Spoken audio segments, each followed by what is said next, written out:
અમદાવાદના હાટકેશ્વર સર્કલ પાસે પાણીની લાઇનમાં ભંગાણ સર્જાયું છે। સતત 3 દિવસથી પીવાના પાણીના અહીંયા ફુવારા ઉડી રહ્યા છે।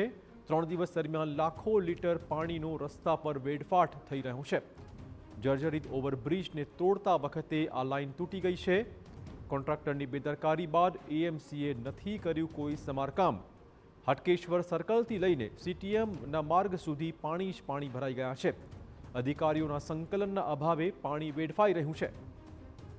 પીવાના શુદ્ધ પાણીના વેડફાટ સામે એએમસી હજુ પણ નિંદ્રાધીન છે।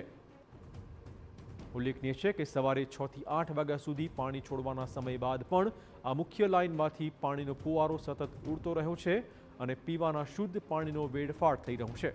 હજુ સુધી અમદાવાદ કોર્પોરેશનના અધિકારીઓ જાણે ઊંઘમાં જ હોય તેમ સમારકામ થયું જ નથી।